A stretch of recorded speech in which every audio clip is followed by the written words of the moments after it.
نبی پاک صلی اللہ تعالی علیہ وسلم نے فرمایا دو آنکھیں دوزخ میں نہیں جائیں گی۔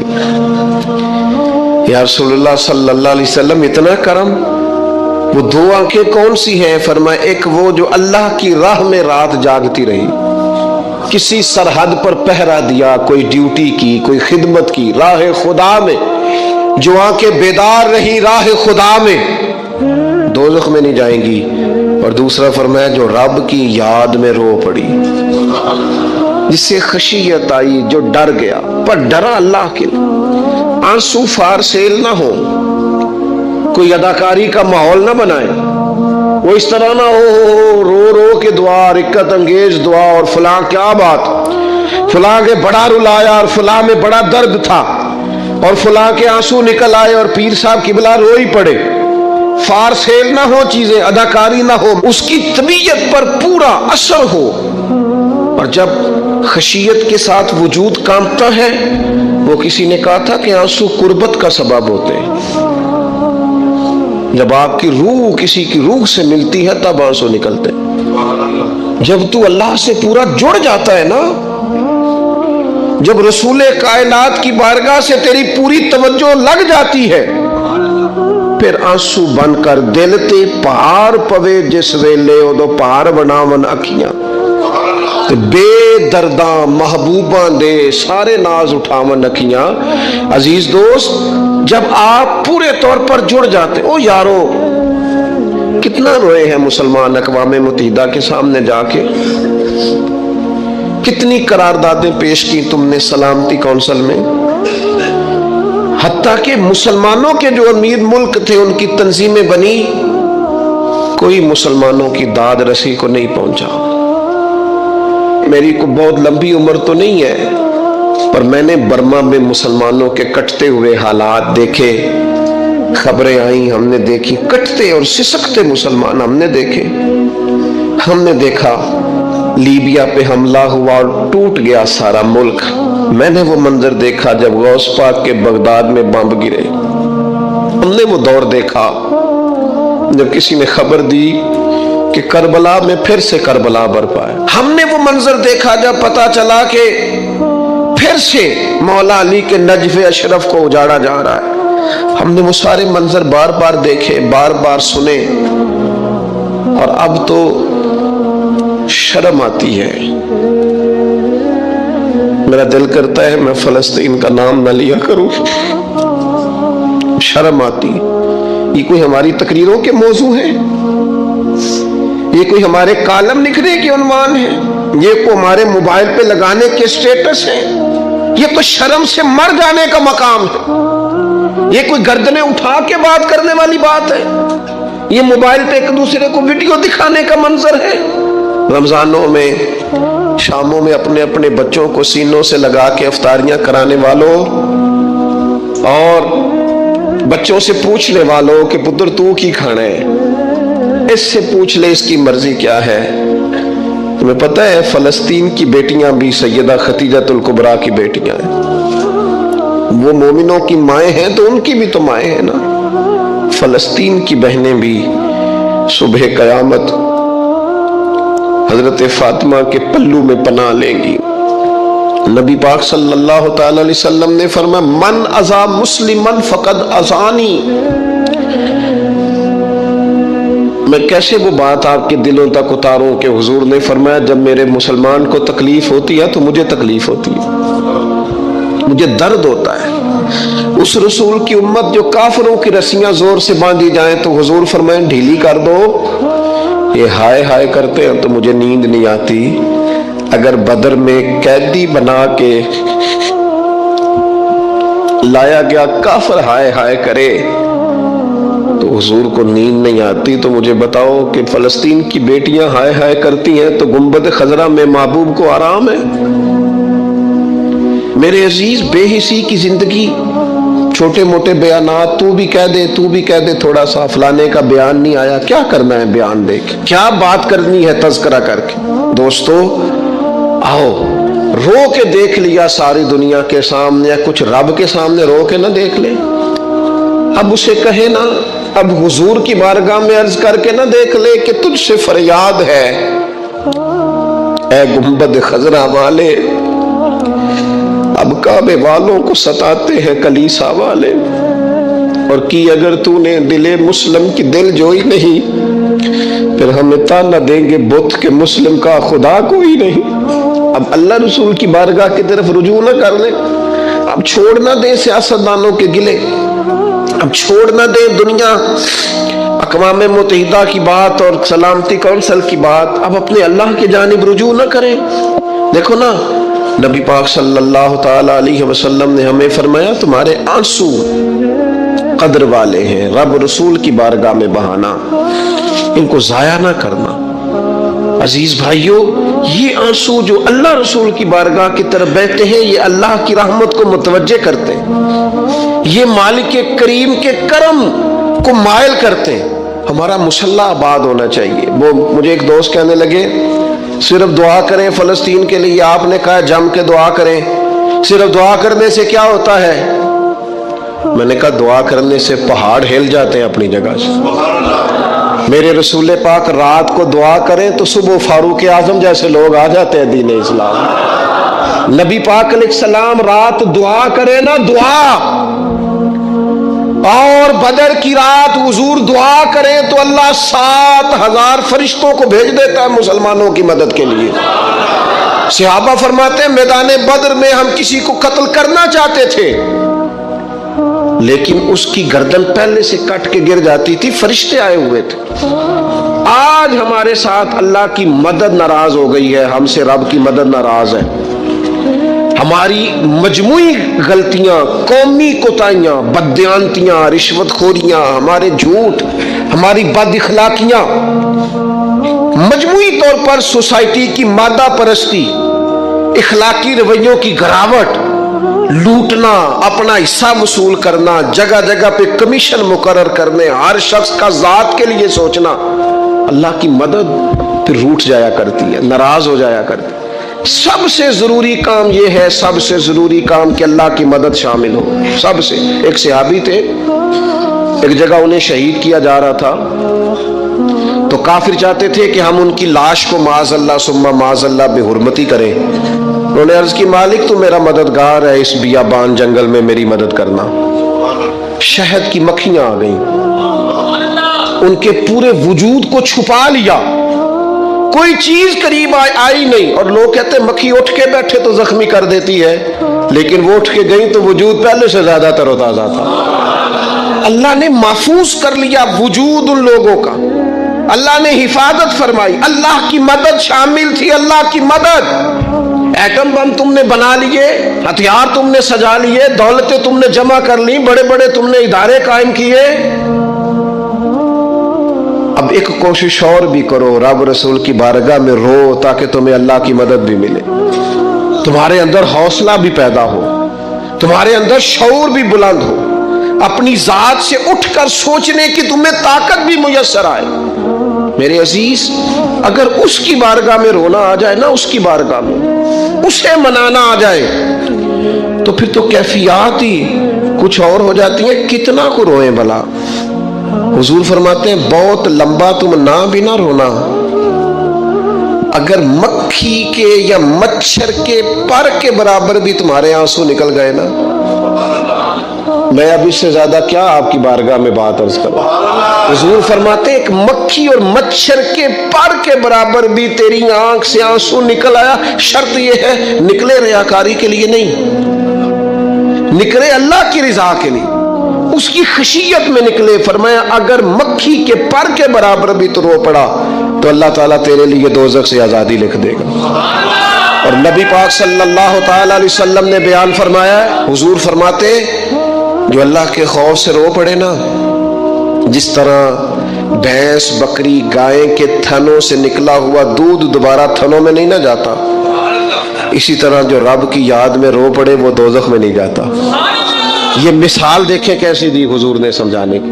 اگر کبھی رونا آئے اس کے لیے تنہائی کا انتخاب کریں، مجموع میں نہیں۔ ایک بندے کو حضرت عمر نے مجمع میں روتا دیکھا تو فرمایا یہ کام تو اکیلے میں کرتا تیرے لیے برکت والا ہوتا، تیرے آنسو نکلے، تیرے رخساروں پہ بہیں۔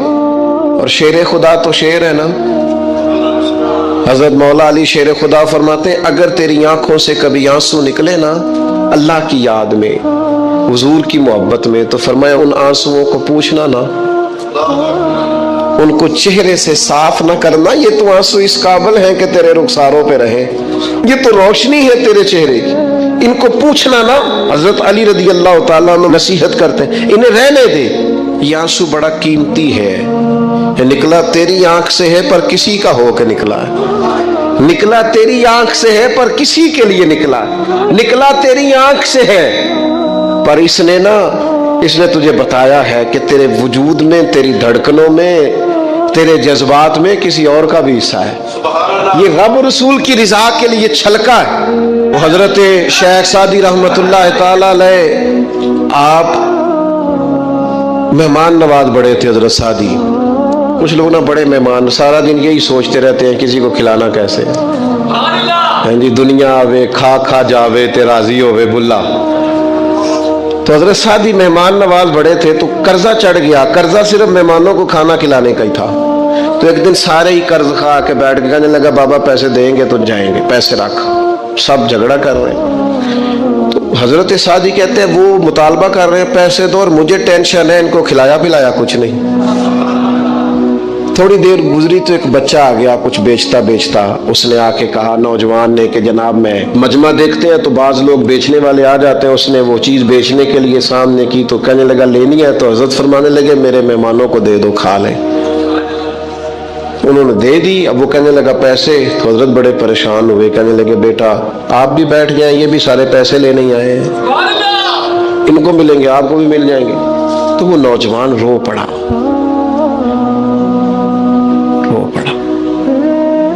کہنے لگا حضرت صاحب میں تو یتیم ہوں، بہنیں اور ماں انتظار کر رہی ہیں۔ حضرت بڑے پریشان ہو، یہ کیا ہو گیا؟ فٹافٹ سوچنے لگے کہیں سے بندوبست ہو اور اس کو میں فارغ کروں۔ وہیں بیٹھے تھے کہ ایک عقیدت مند نذرانہ لے کے آیا، ڈھیر سارا نذرانہ پیش کیا، حضور میرا دل کرتا ہے، اور حضور کا فرمان ہے جو بن مانگے ملے وہ اللہ کی طرف سے، اسے قبول کرو جو بغیر چاہت کے آئے۔ تو اس نے نظر پیش کی تو وہ ڈھیر سارا نذرانہ تھا، حضرت نے جن کے پیسے دینے تھے سب کو دیے، اس کو بھی دیے، سب قرضے ادا کر کے بھی تھوڑے سے بچ گئے۔ تو ایک بندہ صاحب دل تھا، کہنے لگا حضرت ہم بڑے دنوں سے آ رہے تھے، پیسے نہیں مل رہے تھے، آج کیسے مل گئے؟ فرمانے لگے تم میں کوئی رونے والا کوئی نہیں تھا، ایک بھی رونے والا ہو تو باقیوں کا کام بھی۔ سنو نا حدیث ہے بہقی شریف میں، حضرت حیثم بن مالک رضی اللہ تعالیٰ عنہ فرماتے ہیں نبی پاک علیہ السلام خطبہ دے رہے تھے، تقریر فرما رہے تھے، حضور کی باتیں دلوں کے میل کچیل اتارتی چلی جا رہی تھیں۔ فرماتے ایک شخص نبی پاک علیہ السلام کے سامنے بیٹھ کر حضور کی گفتگو سن رہے تھے، وہ رو پڑے، ساری گفتگو چھوڑ کے نبی پاک صلی اللہ تعالیٰ علیہ وسلم کی توجہ اس شخص کی طرف ہو گئی۔ ہوا کیا ہے؟ وہ تقریر سنتے، بات سنتے بس رو پڑے۔ تو نبی پاک علیہ السلام فرمانے لگے آج اگر وہ سارے مومن بھی یہاں موجود ہوتے جن کے گناہ پہاڑوں کے برابر وزنی ہوتے تو اس ایک بندے کے رونے کی وجہ سے اللہ سب کی بخشش فرما دیتا۔ اور نبی پاک علیہ السلام فرمانے لگے یہ رویا ہے تو اس کے رونے پر فرشتے بھی روئے ہیں، اور فرشتے دعا کر رہے ہیں کہ اے اللہ یہ جو نہیں روتے نا ان کے حق میں ان کی سفارش قبول کر لے جو تیری بارگاہ میں روتے ہیں، جو تیرے حضور عرض گزار ہوتے ہیں ان کی سفارش قبول کر لے، ان کے حق میں قبول کر لے۔ وہ بڑا رو لیا ہے فیکٹری کے مالک کے سامنے، بڑا رو لیا امیروں کے سامنے، مالداروں کے سامنے، تگڑے رشتہ داروں کو مائل کرنے کی بڑی جد و جہد کر لی۔ کچھ وقت سحری میں اٹھ کے رب کے حضور نہ روئیں، کچھ وقت سحری میں سجدہ لمبا نہ کریں اس کی بارگاہ میں، کچھ دعائیں اس کے حضور نہ مانگیں۔ میں کہوں گا ماؤں سے پریشان ہے بیٹے، سحری میں دامن پھیلا دو رب کی بارگاہ میں۔ میں کہوں گا والد سے سفارشیں تم نے بڑی ڈھونڈ لی، جد و جہد بڑی کر لی، یاروں سے بڑا کہہ لیا کہ بیٹے کو باہر بھیجنا ہے، کوئی کاروبار ٹھیک کرنا ہے، اب کچھ دروازہ اللہ کی رحمت کا بھی تو کھٹکھٹاؤ نا۔ اور میرے نبی پاک علیہ السلام نے گارنٹی دی ہے، فرمایا ماں باپ اولاد کے لیے جو بھی مانگے اللہ اپنے فضل سے عطا فرماتا ہے۔ اللہ کی بارگاہ کی طرف رجوع کریں، زیادہ توجہ رب کی جانب، اتنا نہ دوڑیں بندوں کے پیچھے، اتنا نہ منائیں بندوں کو، اللہ کی طرف توجہ، اپنے رب کی بارگاہ میں رونا، اللہ رسول کے حضور۔ کچھ جو نیک لوگ تھے ان میں سے انہوں نے یہ پیغام دیا کہ مالک ہمیں بتائے کہ وہ کس کام پہ راضی ہوتا ہے، ہم وہ کام کریں تاکہ اللہ ہم سے راضی ہو جائے۔ حضرت موسیٰ کلیم کہتے ہیں میں نے عرض کی مولا میری قوم پوچھتی ہے کہ کون سا ایسا کام کریں کہ تو راضی ہو جائے، تو رب کریم نے ارشاد فرمایا موسیٰ کہتے میرا خیال تھا کوئی لسٹ ملے گی، لیکن مالک نے ایک جملہ کہا، ایک جملہ، اور تفسیروں کے دریا بہا دیے۔ عرش کے مالک نے فرمایا موسیٰ ان سے کہو جا کے کہ وہ مجھ سے راضی ہو جائے، میں ان سے راضی ہو جاؤں گا، مجھ سے راضی ہو جائے۔ بندے اللہ سے راضی ہی نہیں راضی ہوتے۔ امام غزالی سے کسی نے پوچھا تھا، امام غزالی سے، کہ حضور اللہ کا بندے سے راضی ہونا کمال ہے یا بندے کا اللہ سے راضی ہونا کمال ہے؟ تو امام غزالی مسکرائے، فرمانے لگے رب تو بڑا ہی مہربان ہے، وہ تو بڑی جلدی راضی ہو جاتا ہے، وہ تو مسجد میں آ کے توبہ کرے تو اللہ راضی، کسی یتیم کے سر پہ ہاتھ پھیرو تو اللہ راضی، وہ تو کسی اندھے کو رستہ دکھایا تو اللہ راضی ہو گیا، وہ تو طوائف نے کتے کو پانی پلایا تو اللہ۔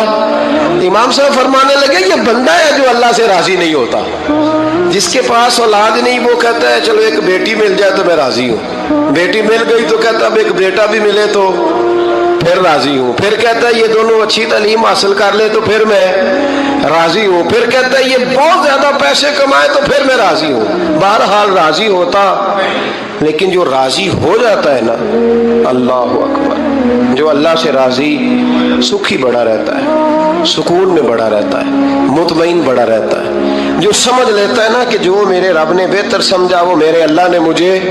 میں کبھی کبھی سوچتا ہوں کہ یار حضرت بلال حبشی نے کوئی عہدہ نہیں مانگا ساری زندگی، انہوں نے نہیں کہا مجھے بھی ایک صوبے کا گورنر بناؤ میری بھی خدمات ہے، مجھے بھی وزیر خزانہ بناؤ میرا بھی کچھ بنتا ہے، ایک دفعہ نہیں کہا سیدنا بلال حبشی رضی اللہ تعالیٰ عنہ نے کہ میری بھی کوئی ڈیوٹی ایسی ہونی چاہیے کہ مجھے چلو سپہ سالار ہی بنا دیا جائے۔ ساری زندگی مسجد میں جھاڑو دیا تو اسی پہ راضی رہے، ساری زندگی محبوب کے مہمانوں کا لنگر پکایا تو اسی پہ راضی رہے، ساری زندگی میرے محبوب علیہ السلام کے بچوں کی نوکری کی تو اسی پہ راضی رہے، راضی بالرضا رہے۔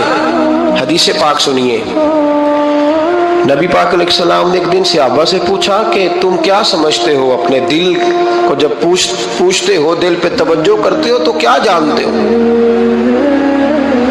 تو صحابہ کرنے لگے یا رسول اللہ جب ہم اپنے دل پہ توجہ کرتے ہیں تو ہم سمجھتے ہیں کہ اللہ نے ہمیں ایمان عطا فرمایا ہے۔ تو حضور نے فرمایا تمہارے ایمان کی دلیل کیا ہے؟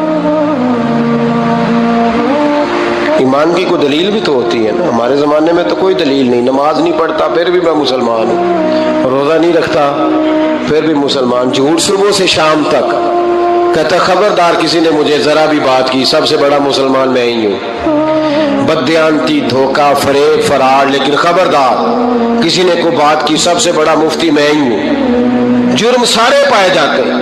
دلیل کیا ہے بھائی؟ اگر کسی دیکھیں نا، اگر درخت ہے تو دلیل یہ ہے کہ پھل بھی ہے، شاخیں بھی ہیں، لیکن تو صاحب ایمان ہے تو دلیل کیا ہے؟ تو نبی پاک صلی اللہ علیہ وسلم نے صحابہ سے پوچھا کہ تم ایماندار ہو تو دلیل دو۔ تو بڑے خوبصورت تھے میرے محبوب کے تیار کردہ لوگ، عرض کرنے لگے یا رسول اللہ ایمان کی دلیل یہ ہے کہ اگر اللہ ہمیں نعمت دیتا ہے تو ہم شکر ادا کرتے ہیں، اگر کبھی مصیبت آتی ہے تو ہم صبر کرتے ہیں، اور یا رسول اللہ ہم اپنے رب کے ہر فیصلے پر راضی ہوتے ہیں، ہم اپنے اللہ کے ہر فیصلے پر۔ اب حضور نے رزلٹ کا اعلان کیا تو میرے محبوب فرمانے لگے پھر سنو میں گواہی دیتا ہوں واقعی اللہ نے تمہیں دولت ایمان عطا فرمائی ہوئی، پھر واقعی اللہ نے تمہیں دولت ہے، اگر تم اپنے رب پر راضی ہو، اگر تم راضی ہو اس کام پر جس پہ اللہ نے تمہیں رکھا ہوا ہے، اگر تمہیں کسی کو دیکھ کر تکلیف نہیں ہوتی، اگر تم نہ حسد میں جلتے ہو، نہ بغض میں، نہ کینے میں، نہ تکبر میں، نہ احساس کمتری کا شکار ہوتے ہو، اگر تم راضی رہتے ہو کہ میرے مالک نے بہترین زندگی مجھے دی، پھر اس کا مطلب یہ ہے کہ تم ہم صاحب ایمان ہو۔ ہمارے زمانے میں لوگوں کی وہ تکلیفیں، صبر نہیں ہے، سکون نہیں ہے، بے چینی سی ہے، بے قراری سی ہے، معاشرے میں ایک عجیب سی ہلچل ہے۔ ہر آدمی سمجھتا ہے کہ وہ سامنے والا جو شخص ہے نا وہ بڑا سکھی ہے اور میں بڑی تکلیف میں ہوں۔ میں رات اپنے پیر بھائیوں کو سمجھا رہا تھا، میں کہہ رہا تھا یاد رکھنا جس آدمی کا عہدہ بڑا ہوتا ہے نا اس کا زخم بھی بڑا گہرا ہوتا ہے، اس کا زخم بھی بڑا۔ ہاں وہ کسی شاعر نے، شعر اردو کا ہے اور تھوڑا وقی تھا شاعر بھی، تو بات بھی اس کی تھوڑی وقی ہے، چلیں آپ سیانے لوگ ہیں آپ کی سمجھ میں آ ہی جائے گی۔ اس نے کہا تھا کہ ہجوم غم میں بھی توہین ضبط غم نہ ہوئی، ہجوم غم میں بھی توہین ضبط غم نہ ہوئی، ہم اس احتیاط سے روئے کہ آنکھ نم نہ ہوئی۔ لوگوں کو نہیں پتا چلا کہ ہم رو رہے ہیں، ہم نے واہ ویلا کر کے دنیا، ہم اس احتیاط سے روئے کہ ہماری آنکھ نم نہ ہوئی۔ ہم نے واہ ویلا کر کے نہیں بتایا کہ بڑی دقت میں، ہم نے اپنے آپ کو محفوظ رکھا، ضبط میں رکھا، حوصلے میں رکھا، اللہ کی رضا پہ راضی رہے، اپنے آپ کو اپنے مالک رضی اللہ عنہم ورضوا عنہ ذالک الفوز العظیم۔ اللہ فرماتا ہے میں ان سے راضی ہوں، وہ مجھ سے راضی ہیں، اور یہ بہت بڑی کامیابی۔ اپنی زندگی میں اللہ کے فیصلوں پر راضی ہونا سیکھیں، راضی ہونا سیکھیں۔ رب کریم کے فیصلوں پہ راضی ہونے کی عادت بنے گی تو ایمان مضبوط ہوگا، توکل مضبوط ہوگا، اللہ تبارک و تعالیٰ کی ذات پر بھروسہ مضبوط ہوگا، حضور کی غلامی میں پختگی آئے گی، شب و روز سکون کے ساتھ گزریں گے، زندگی اطمینان والی ہو جائے گی۔ بہت سارے لوگ ایسے ہوں گے جو آپ کو رشک کی نظر سے دیکھیں گے۔ شرط یہ ہے کہ یہ ارادہ کر لیں، یہ ذہن بنا لیں کہ جو میرے حق میں بہتر تھا میرے رب نے مجھے عطا فرما دیا، اور جو اللہ نے مجھے نہیں نہ دیا وہ میرے حق میں بہتر نہیں تھا۔ اس ارادے کو جب آپ پختہ کریں گے پھر ایمان آپ کو بڑی لذت دے گا۔ اللہ تبارک و تعالی کے جو نیک بندے ہیں، جو انبیاء ہیں، صدیقین ہیں، شہداء ہیں، صالحین ہیں، پھر اس امت میں نبی پاک صلی اللہ علیہ وسلم کے صحابہ کرام، اہل بیت اطہار، تابعین، محدثین، مفسرین، رب تعالیٰ کے یہ سارے بندے وہ ہیں جنہوں نے اللہ کے دین کی بڑی خدمت کی۔ اپنی جتنی صلاحیتیں اللہ نے انہیں دی تھیں وہ ساری دین کے لیے انہوں نے خرچ کی۔ ان لوگوں نے اپنے اوقات سارے دین کو دے دیے، مالی وسائل جتنے ان کے پاس موجود تھے وہ سارے انہوں نے دین کو دیے۔ تبلیغ دین، اشاعت دین، ترویج دین، تشریحات دین، کتاب و سنت کے ابلاغ کے لیے جو وہ کر سکتے تھے انہوں نے سر دھڑ کی بازی لگا کے وہ کام کیا۔ آج جو دین ہم تک پہنچا ہے تو یہ اس دین میں وہ جو مخلص لوگ تھے جنہوں نے صحیح معنوں میں جد و جہد کی تھی، یہ ان کی برکت ہے کہ دین کی تعلیمات اللہ کے فضل سے ہمارے پاس موجود ہیں۔ اللہ تبارک و تعالیٰ نہ اپنے بندوں سے بڑی محبت فرماتا ہے، اور رب کریم تو ساری مخلوق سے ہی بڑا پیار کرتا ہے، لیکن اگر کوئی بندہ نیک بھی ہو، صالح بھی ہو، پرہیزگار بھی ہو، پھر تو وہ اللہ کا محبوب بن جاتا ہے۔ اور رب کریم کی یہ بھی منشا ہے، اللہ تعالیٰ کی یہ بھی رضا ہے کہ جس سے اللہ محبت کرتا ہے نا اس سے لوگ بھی محبت کریں۔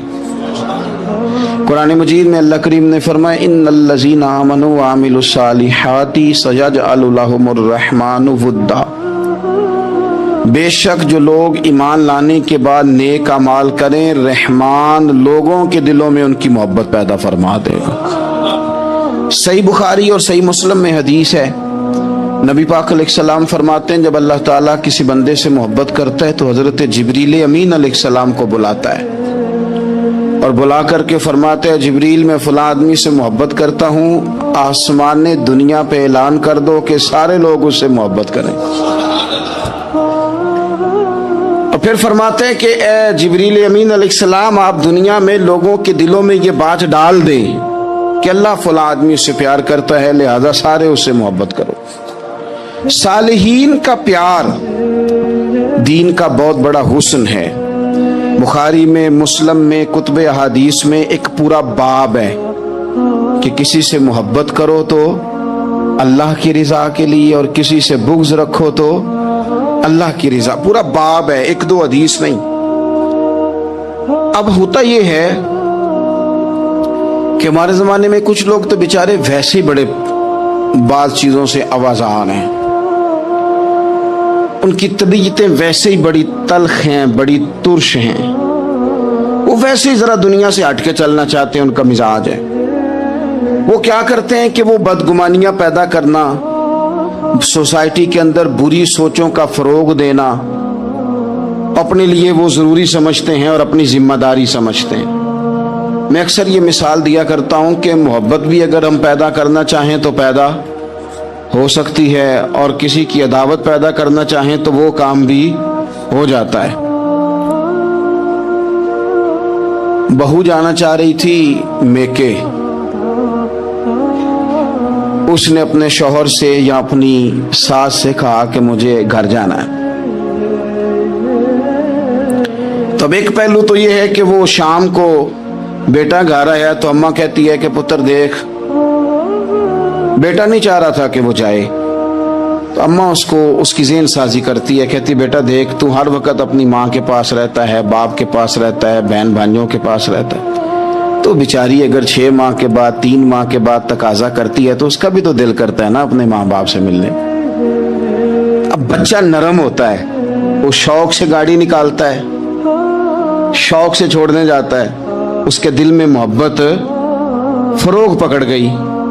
ایک پہلو یہ ہے کہ اس نے مطالبہ کیا بہو نے کہ مجھے جانا ہے میکے، تو ساس صاحبہ نے شام کو اپنے بیٹے سے کہا کہ کوئی طریقہ تو نہیں نا روز جانے کا، اور جب یہ وہاں سے ہو کے آتی ہے تو اس کا لہجہ ٹھیک نہیں رہتا، پھر یہ اس کو غلط مشورے ملتے ہیں، تو پہلے تو وہ صاحب ویسے ہی لڑائی شروع کر دیں گے کہ جانا ہی نہیں، اور جب بات بڑی بڑھے گی تو وہ جائیں گے تو ساتھ یہ کہیں گے کہ جاؤں گا ضرور اور دروازے پہ چھوڑ کے آ جاؤں گا، میں نے اندر کیوں کہ یہ بھی کسی نے پیچھے سے اس کو بھرا ہے.